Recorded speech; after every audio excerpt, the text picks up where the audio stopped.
The regular meeting for Thursday, May 19th, 2022 will now come to order. We'll have the invocation and pledge of allegiance by Mr. Barris. And for our Son, Holy Spirit. Dear Lord, thank you for letting us gather here today. Thank you for our health. Thank you for our parish's continued progress. And we pray for you and to you for your guidance as we make the decisions that we hope will ultimately please you. In the name of the Father, amen. Amen. I pledge allegiance to the flag of the United States of America and to the republic for which it stands, one nation, under God, indivisible, with liberty and justice for all.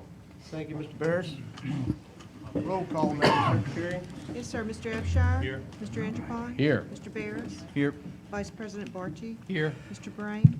Here. Mr. Burley? Here. Mr. Guillory? Here. Mr. Hayes? Here. Okay, good. Mr. Landry? Here. Mr. Lewis? Here. Mr. Marcantel? Here. Mr. Richard? Here. Mr. Smith? Here. Mr. Tremonte? Here. And President Stelling. Here. Everyone's present. Thank you, Madam Secretary. I would ask that everyone silence your phones, and if you have any comments on any item, bring the blue slips up to Jessica, please. Item 1A, appearance by Mr. Pat Forbes, Executive Director of the Louisiana Office of Community Development, to provide an update on the Restore Louisiana program to support long-term recovery efforts from the 2020 and 2021 disasters. Mr. President, Mr. you Bean. mind if I do a little intro? If Pat will indulge me just a moment. Pat Forbes, we want to welcome him here tonight. He's driven over from Baton Rouge, and we appreciate him taking the time to update the jury on this important disaster aid. Just so we're clear, there's so many different funds related to hurricane relief and even COVID relief. This is the Community Development Block Grant Disaster Recovery Funding, which I think most of you understand is the big pot that will allow a lot of things, but primarily housing repairs and even some new housing. And so it means a lot to our citizens. They've been working through us for this entire process. It is the state's, I'm going to steal a little of his thunder, the state under Pat's office is administering that funding, but the parish has a big role to play in assisting with those efforts. And any delays there have been is all because of the decisions at the federal level. And once the state got it and it had to build a plan, they've been very quick with this and thorough, and it means a lot to us because of that. So we're appreciative, and at this time, I'll hand it over to Pat, who, if you would, just introduce yourself, name, and who you represent. Thanks very much. Thank you for giving me the opportunity to speak with you today. My name is Pat Forbes. I'm the Executive Director of Louisiana Office of Community Development. My agency's sole job, is administering disaster recovery grants from HUD. Unfortunately, we have way too much business. But I will walk through this presentation for you. It shouldn't take too long. But I will say that there's been, just today, we have received the Federal Register notice from HUD. It will be published in a few days now. But what that means is now we can submit. I think you're all familiar with the fact that we were first allocated $600 million for Hurricanes Laura and Delta. And then subsequent to that, HUD allocated an additional $450 million. Because they allocated it at two different times, it's going through the process as an action plan and then an amendment. That's not going to slow down the stand-up of any of our programs. I'll walk through that with you, but I want to make sure that's clear for folks. This is good news. We've got the rules for the other money now too, and we can proceed with updating the plan to reflect the new amounts is essentially all it is. And we've already put those budgets together, and in fact, we've already done public meetings in Calcasieu Parish relative to that new plan. So, first, a timeline. The most important bullet on this timeline is not actually there, and that is when the storms hit y'all in 2020. Finally, we received an appropriation from Congress in September of 2021. HUD allocated that first $600 million in October of 2021. Allocation is different from the rules, which occurred January 31st. That's the first day that triggers our ability to submit an action plan. In all honesty, we have been working on the action plan since the previous spring. We always anticipated getting an appropriation and wanted to make sure we were as ready as possible whenever that came. So you can see that we then submitted the action plan for publication for public comment February 21st. We also, on the day that HUD released the Federal Register notice, we put the survey for the Restore Homeowner Program up and started inviting people to enter that. That's one of the most important messages I'll have for you tonight, and I'll repeat it later on. So they allocated another $450 million, as I said. I just had to update this slide today to say that we got that we had submitted the action plan for the $600 million on May the 6th. I didn't update it to say that we've gotten the rules today for the $450 million. I'm going to say this again because it's super complicated. It's complicated for us, and we live in this every day. We're going to ultimately have $1 billion for recovery from Laura and Delta. The 650 lets us start every program that's in our toolkit. We won't spend that before the 3 months or so that it takes to get the other approved. So this difference in time between the two allocations is really completely meaningless. We've got $1 billion, and we've submitted the action plan to HUD for approval on May 6th for the first 650, and we'll submit the amendment to add the funds as soon as they let us. So, in other words, early summer, hopefully June, July, we will be able to get the money from HUD in the account that we can start drawing from, and that is literally the day we will stand up full speed the Restore Homeowner Program. I will tell you though, we are already out doing environmental reviews. That's the first step to rebuilding somebody's house. We are already out doing on a few pilot applicants the damage assessments. We want to make sure all of our equipment and processes are a well-oiled machine whenever we get those funds available and can kick it into full gear. So these are the total of allocations: $1 billion for it's $1.05 billion for Laura and Delta. At the same time, they allocated $1.27 billion for Hurricane Ida. In addition, they allocated $10 million for the floods in May of last year. And so that allocation is actually coming straight to the city of Lake Charles. We're still talking about how to make that work with our program, but that is yet another appropriation and allocation of funds for dealing with disaster recovery in Calcasieu Parish. So these are the parishes that HUD identified as most impacted and distressed. The reason this is important is that 80% of the funds allocated to us have to be spent to benefit these areas. That is either families, individuals, or projects within these parishes, or in some cases zip codes you can see there. In some cases they only chose a zip code within a parish. HUD also, with this allocation, has said that we have to prioritize vulnerable populations, and their definition of vulnerable is a combination of two things. One, what sort of disaster risk, physical disaster risk does an area face? And then two, how vulnerable is the population in that area? So you can see on this map, there's sometimes a red right next to a gray. That probably has way less to do with how much physical disaster risk there is and much more to do with the vulnerability of the population. Things like the age of the population, the poverty levels, people living in manufactured homes, things like that. So this is the proposed budget for the $1 billion. And these are all the programs articulated here. Restore Louisiana Homeowner Assistance Program is where we rebuild homeowners' homes.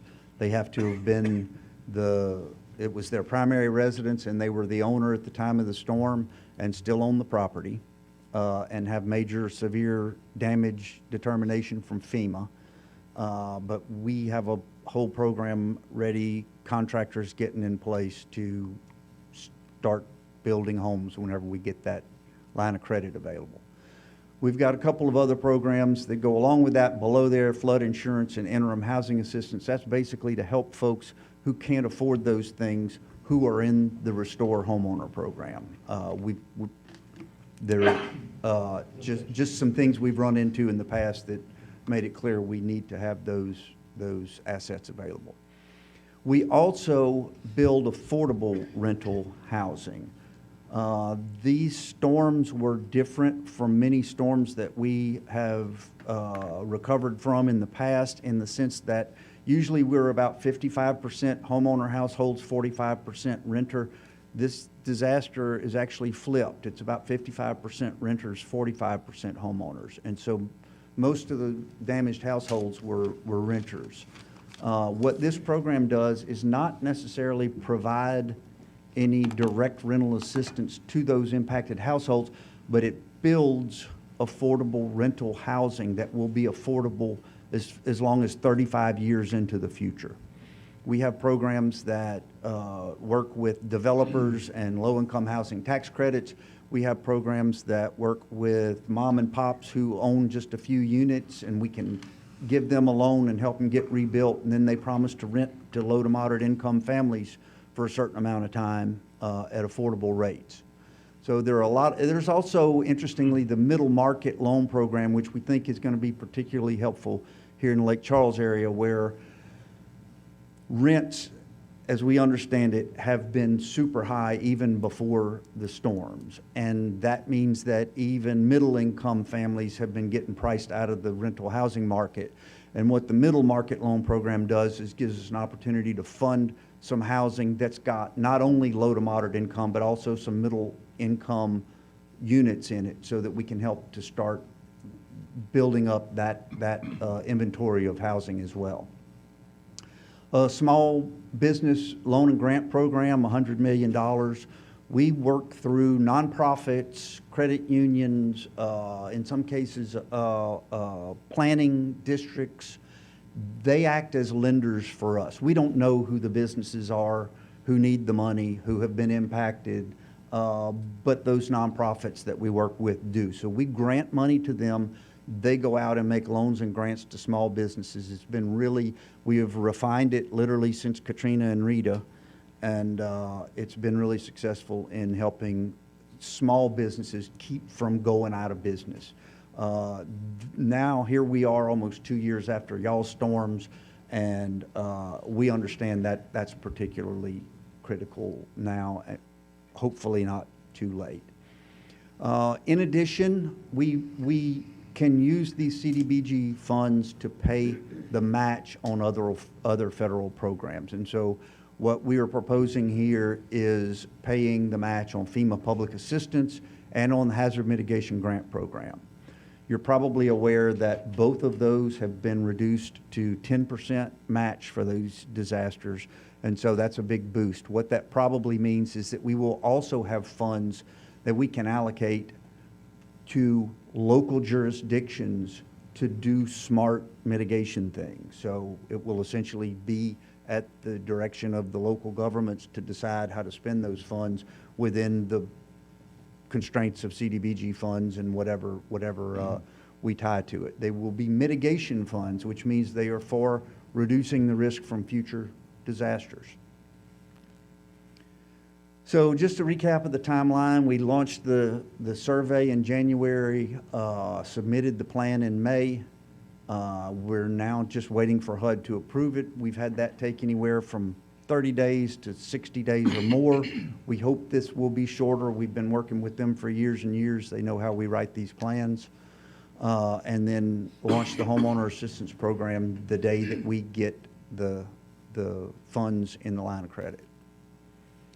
This is critical for your constituents. If you have homeowners who were impacted by the storms, they should go fill out this survey. Restore.la.gov. It's easy to get to, and if they don't have internet access, they can call this phone number, 866-735-2001, and somebody on the other end of the line will fill the survey out for them.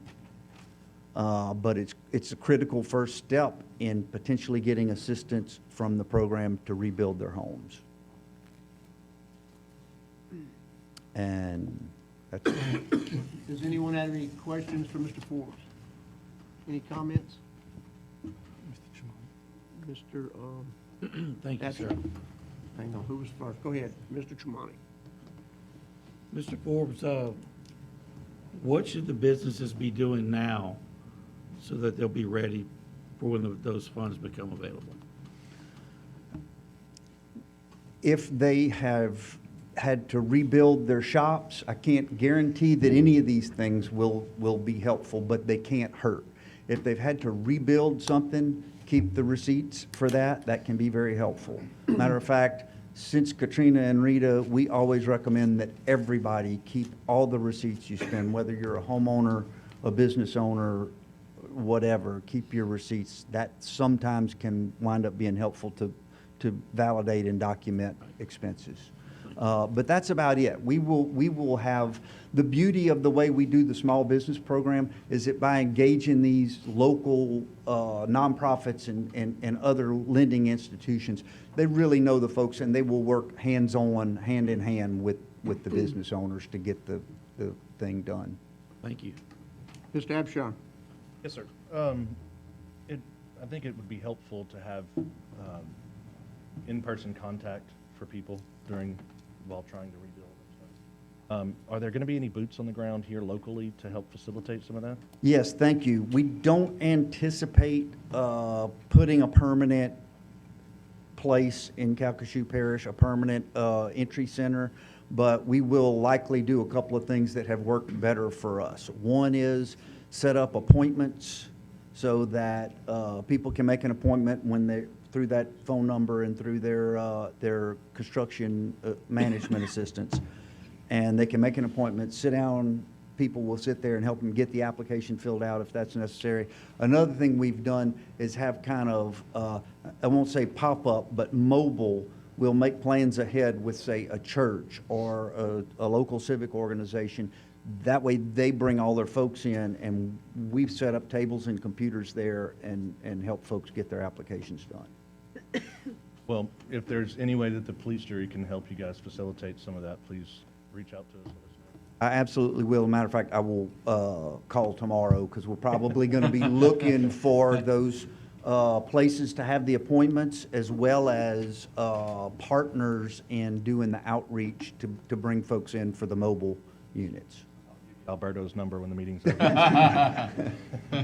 Thank you. Thank Yes, you, sir. Mr. Barty. Mr. Forbes, let me ask you a question. Do you anticipate there being funding for people that maybe had to dip into their retirement savings or their retirement accounts or their savings account to repair their properties?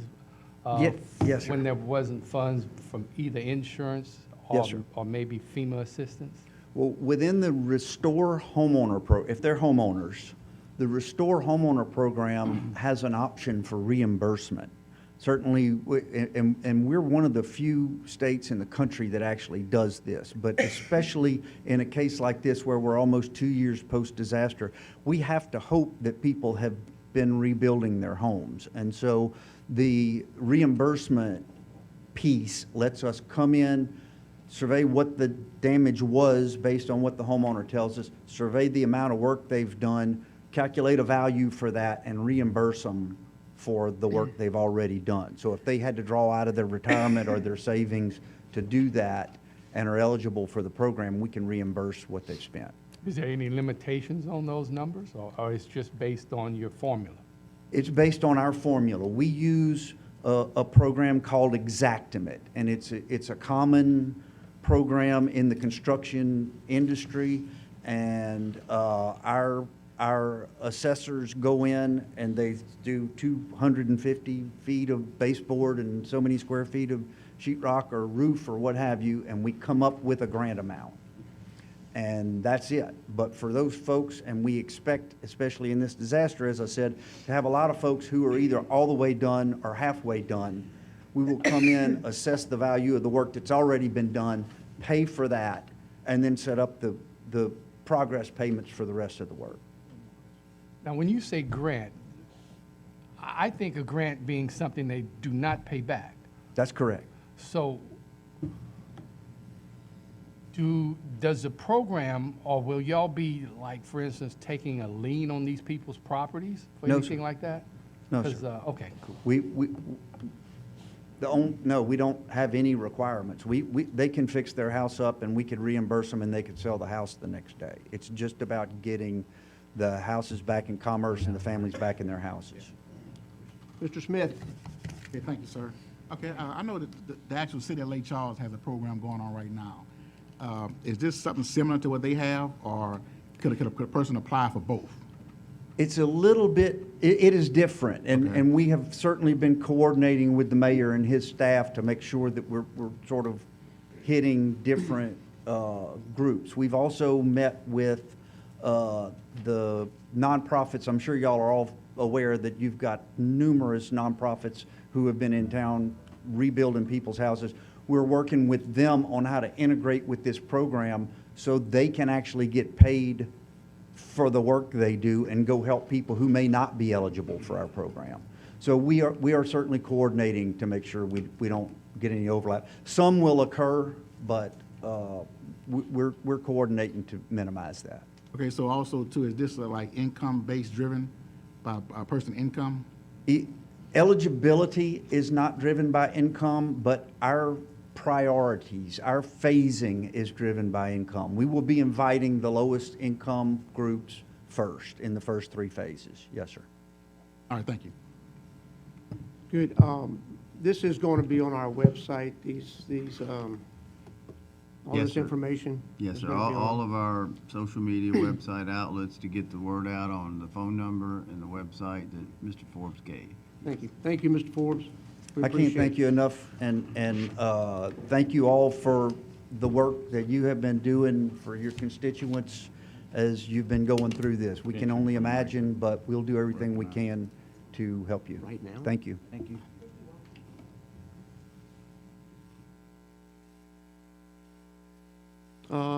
Just for your information, item 2C tonight, on tonight's agenda, there will be no action necessary because the application has been withdrawn.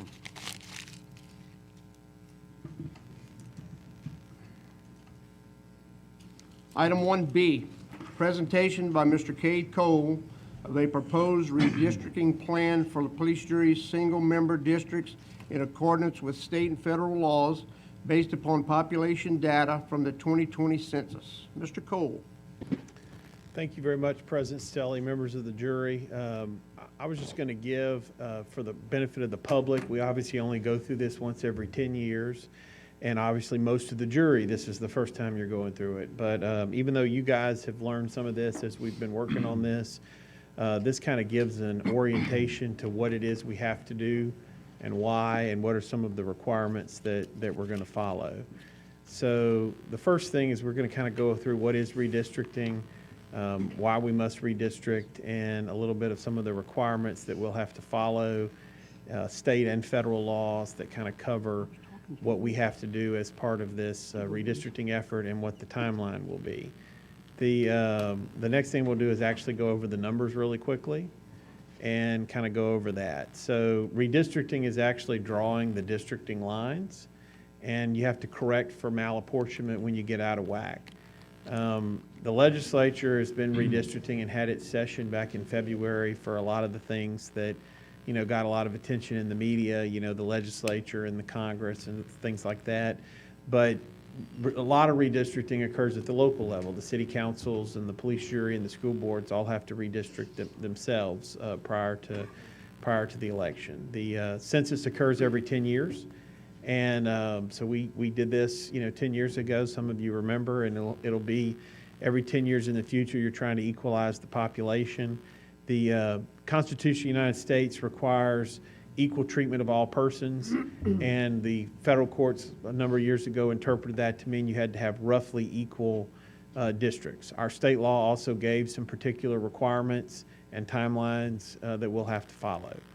The legal issues that are kind of going to follow your process is a police jury in this state can consist of between 5 and 15 members, and as part of the redistricting process, the jury will select how many members it will have. You have to commence redistricting within 6 months of the official census release, which we did, and you have to adopt the malapportionment resolution, which we'll do tonight, which is one of the steps in the process. The next thing is we work off of precincts. A lot of people don't understand that you have to have the building blocks. The building blocks are the precincts as they currently exist. That's a typo that was carried forward from the last time we did this. I'll correct that for the next version. But there is a precinct freeze that's in effect from the year before the census until January of the year after. And so till January of 2023, you're not allowed to change the precinct boundaries, and you have to use the actual precinct, the precinct lines. The federal law is the one person, one vote, which is the substantially equal population standard. And generally, that means a 10% rule. You can be, you target your ideal number, and then you can be within 5% plus or minus that for an overall deviation of 10% from population equality. The ideal population for a 15-member police jury with the parish's new population is that the target would be 14,452 people per district. You're allowed to deviate, like I said, within plus or minus 5% of that. The next thing is that you adhere to your traditional redistricting principles. The districts are as compact as you can make them, as contiguous as they have to be of contiguous territory. You prefer to maintain municipal boundaries where you can, meaning that you wouldn't divide a smaller community like DeQuincy or Vinton in half. You would try to keep those communities of interest together. You would maintain the core of existing districts, stability of representation, which usually means don't redistrict people against each other, and then, of course, compliance with federal law like the Voting Rights Act. Those are the principles that the courts have always said you can rely upon and should rely upon when drawing your districts. The next thing, of course, is the Voting Rights Act. Last time we would have had to go through a process called pre-clearance. That's no longer required, but you still have to adhere to Section 2 of the Voting Rights Act, which means that minority voters have to have a fair chance of electing their candidate of choice. And so in Calcasieu Parish, what that basically means is that there are 4 majority and minority districts, and federal law requires you to protect those 4 majority minority districts. Now, in protecting them, race cannot be the predominant factor or overriding factor. The courts have struck down unconstitutional racial gerrymanders that do not use traditional redistricting principles in drawing the lines. The classic example is this was Louisiana's old congressional district from the 1990s that the United States Supreme Court ultimately struck down. Now, that's not to say you couldn't draw one using traditional principles, but they found that particular one did not adhere to that. So again, these are the principles that we'll try to follow as we work through this process. We have those requirements. Here's the timeline we're gonna follow after working with y'all's staff to try to figure out how it fits best within the requirements and fits best with y'all's meeting calendar. This is the first step tonight, which is to let the public see what y'all's initial draft is.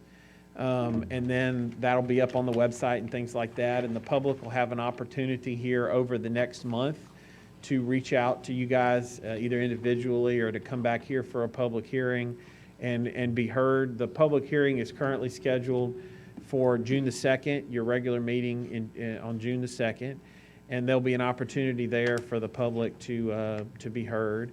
And then on June the 23rd, at your regular meeting, y'all can make amendments or consider any comments and potentially adopt the plan. The intention would be to adopt the plan that evening, if there are enough votes and that's the will of the jury. So that's a little bit on the calendar.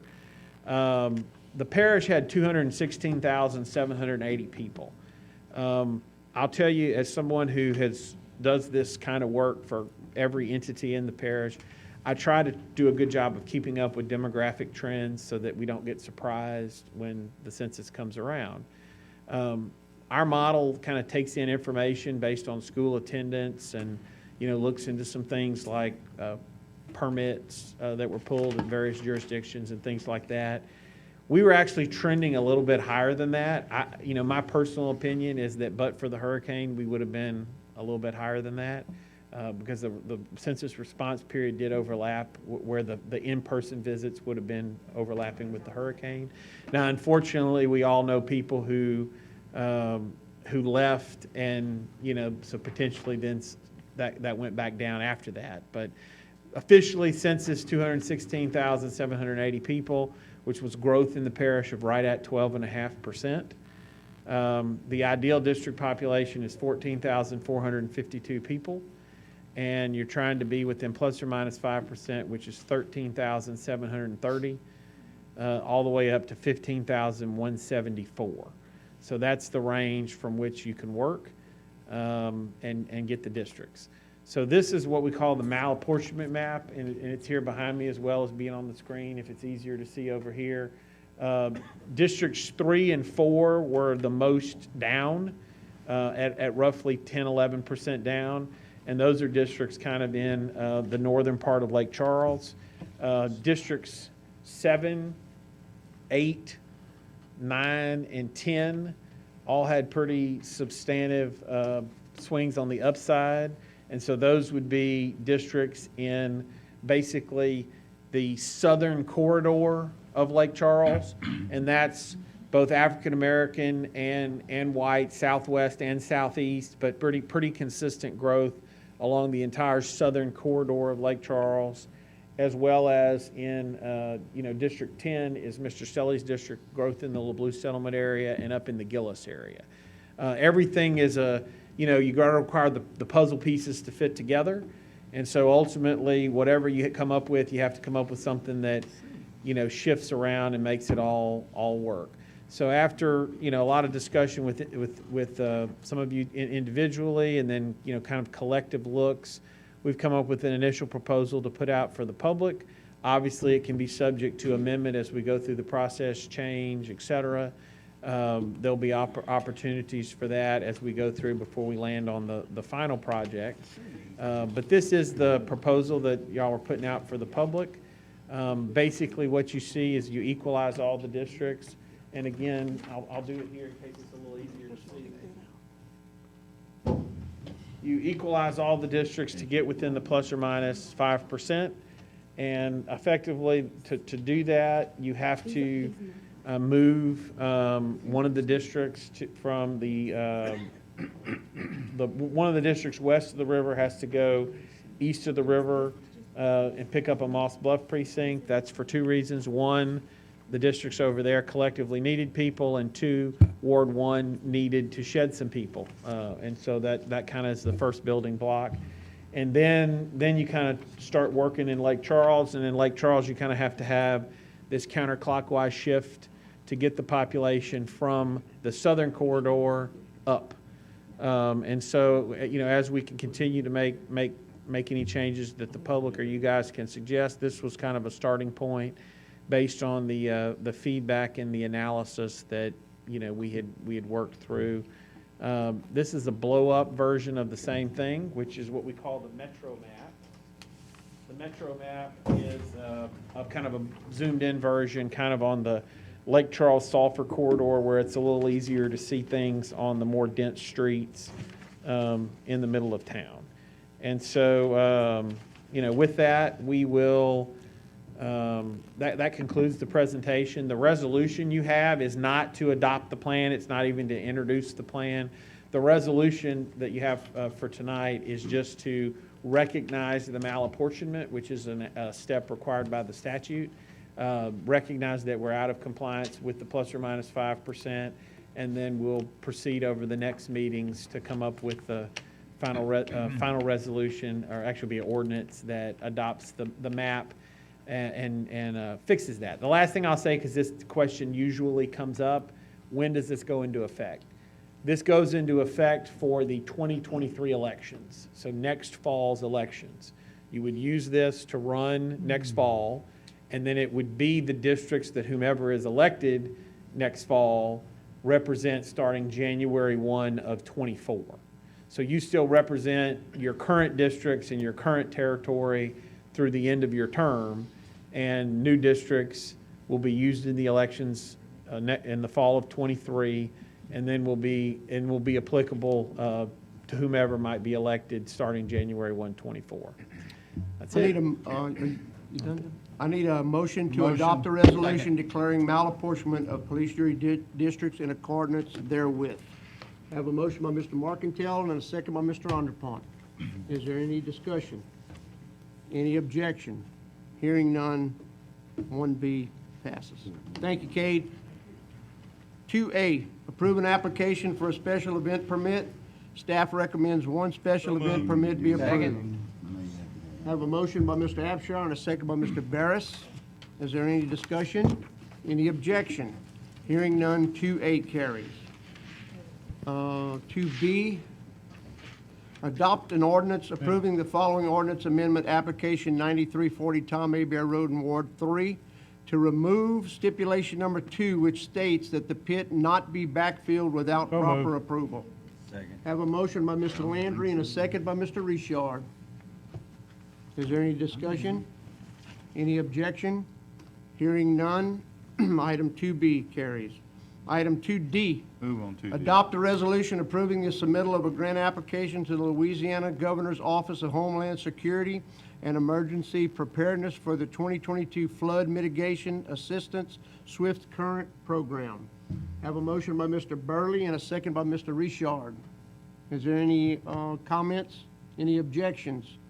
Hearing none, item 2D carries. Item 3A, approve the minutes of the regular meeting of the police jury dated April 21st, 2022. Have a motion by Mr. Guillory and a second by Mr. Underpont. Is there any discussion? Any objection? Hearing none, item 3A is approved. Item 4A. Move on 4A. Adopt a resolution approving the submittal of a proposal to the Louisiana High School Athletic Association, the LHSAA, to host the 2023 and 2024 State Boys Basketball Tournament at the Burton Coliseum Complex. Have a motion by Mr. Hayes and a second by Mr. Smith. Is there any discussion? Any objection? Hearing none, item 4A carries. Move on Item 5A. approve payment of all current Second. invoices and advise recording monthly budget to actual comparisons on the general fund and other financial statement major funds. I have a motion by Mr. Underpont and a second by Mr. Barris. Is there any discussion? Any objection? 5A is approved. 5C, adopt a resolution on bids for the Burton HVAC generator and improvement projects. Staff recommends that the bid of Trahan Construction LLC in the amount of $8,084,000 be accepted. I have a motion by Mr. Richard and a second by Mr. Smith. That's on 5B, right? 5C. What did I say? You skipped Did you skip B? Skip B. Oh, I'll make a 5B motion is on not- 5C. 5B is not highlighted. Okay, I'm sorry. We'll go to 5B. Adopt a resolution accepting Calcasieu Parish project number PW-2019-1, which is drainage improvements on various roads in Ward 1, 2, 3, 4, 7, and 8 as substantially complete. I have a motion by Mr. Richard and a second by Mr. Smith. Is there any discussion? Any objection? Item 5B carries. We will go to 5C again. So moved. Adopt a resolution on bids for the Burton HVAC generator and improvements project. Staff recommends that the bid of Trahan Construction LLC in the amount of $8,084,000 be accepted. I have a motion by Mr. Landry and a second by Mr. Tremonti. Is there any discussion? Any objection? Hearing none, 5C carries. 5D, Move on 5D. adopt a resolution on bids for the Fontenot Library Hurricane Repairs Project. Staff recommends that the bid of Group Contractors LLC in the amount of $386,000 be accepted. Have a motion by Mr. Hayes and a second by Mr. Markentile. Is there any discussion? Any objection? Hearing none, 5D carries. 5E, So moved. adopt a resolution on bids for the purchase of one used twin-engine aircraft with installed avionics and ultra-low volume spray system for use by mosquito control. Have a motion by Mr. Landry and a second by Mr. Burley. Staff recommends the bid of Dynamic Aviation Group Incorporated in the amount of $985,000 be accepted. Is there any discussion? Any objection? Hearing none, 5E carries. Item 6A, consideration of adopting a resolution of condolences to be forwarded to the family of the late Peggy Robertson. Mr. Markentile. Thank you, Mr. President. This past Saturday morning, shockingly and not anticipated, Miss Peggy passed away in DeQuincy on Saturday morning. She was an icon in the DeQuincy area. A lot of people probably didn't even know her last name, but you knew Miss Peggy. If you were up in that community at all, Ward 6 or whatever, you knew Miss Peggy. Miss Peggy taught school for over 30 years. She was, and upon her passing, was still the Secretary Treasurer for over 25 years for District 1 Recreation, and did an excellent job. As a board member at the funeral asked me, said, well, how are we going to replace her? I said, you can't. You can fill that position, but you will never replace Miss Peggy.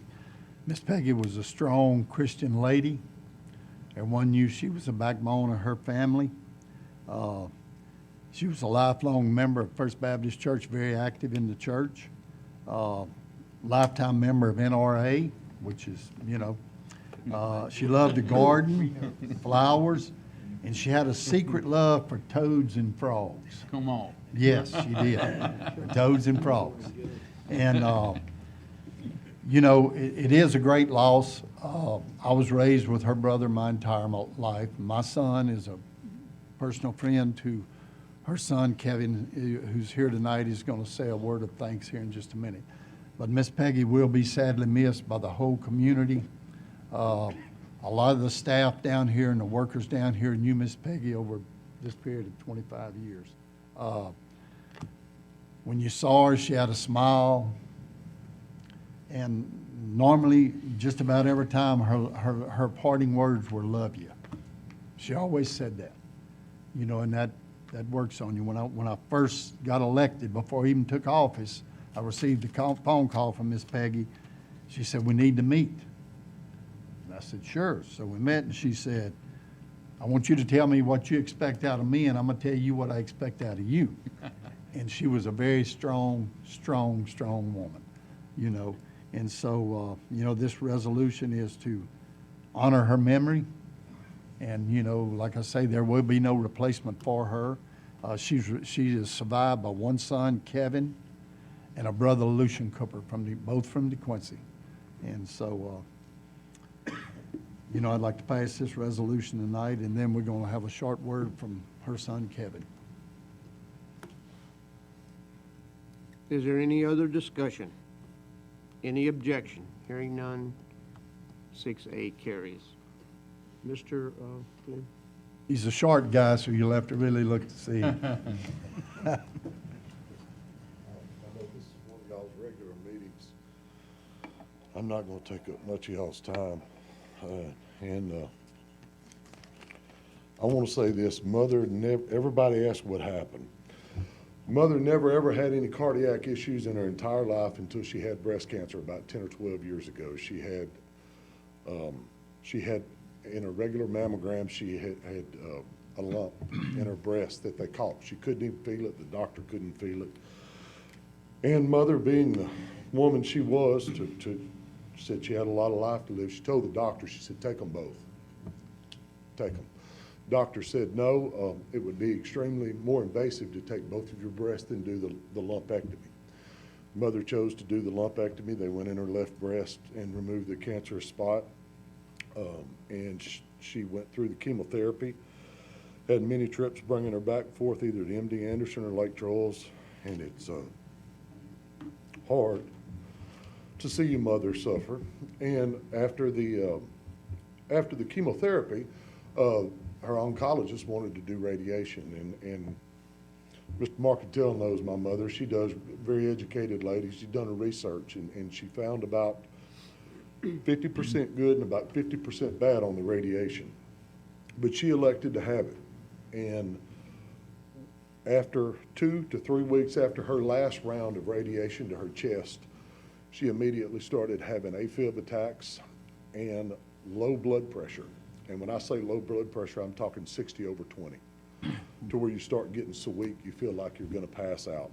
And mother fought AFib and low blood pressure for about 10 or 12 years. Mother was very vocal with me about how she felt, because in my later years, my father had, his mental state had declined and his physical state had declined, and she leaned on me for a lot. And she would always be very verbal with me. I don't feel good, or my heart's fluttering, or my blood pressure's low. She always kept me in check. And I live on the same piece of property that she was born on, with her. Separate homes, but on the same piece of property. The evening before Mom passed, she was mowing her yard. And she mowed in the evening cool of the evening around the shadows.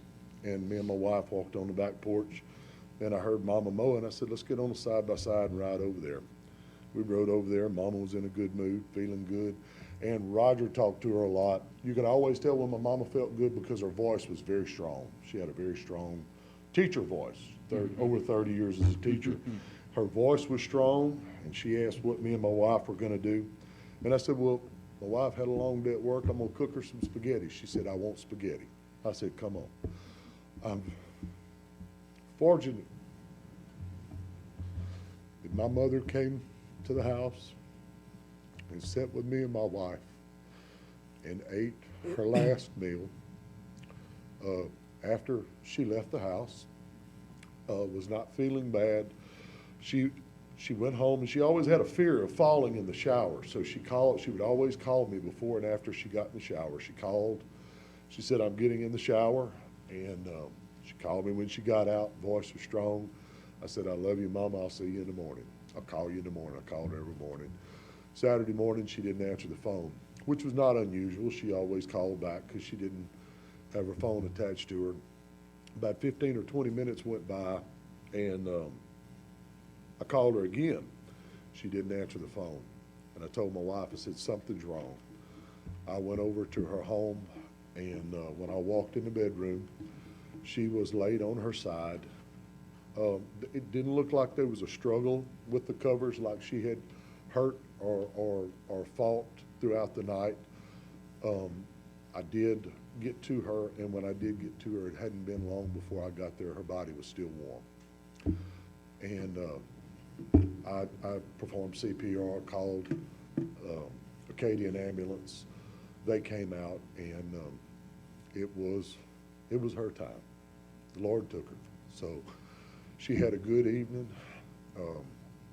I have heard her speak so many of y'all's names, and I'm looking around.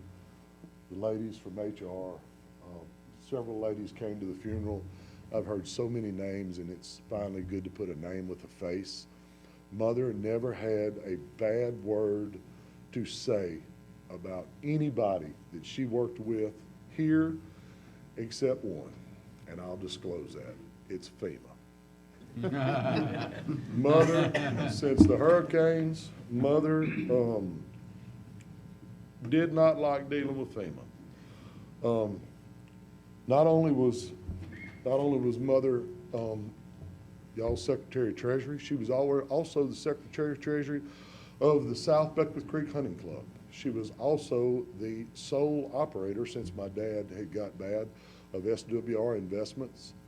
Going through Mom's checkbook after she passed, I did not know that she donated every month to St. Jude, Wounded Warrior Projects, and several other organizations that I have forgot. Mother was a Christian woman, and she enjoyed her job and she enjoyed serving her community. I will say this, and Roger, Mr. Marketell, thank you for giving me this moment to say this. I lost my dad March the 20th, and my mother was in good shape, and I thought I had time. If you still have a parent that is alive, you call that parent, you tell that parent what's on your mind. Don't wait. You might not have tomorrow, because I didn't. If you have a parent, contact them every day and tell them you love them. Thank y'all so much for letting me speak. She has enjoyed this job. It has been a pleasure for her until FEMA came in after the hurricanes. And she will be very missed. Thank y'all so much for letting me speak. Thank you. Thank you, Kevin. Yes, sir. Move to I adjourn. need a motion to adjourn.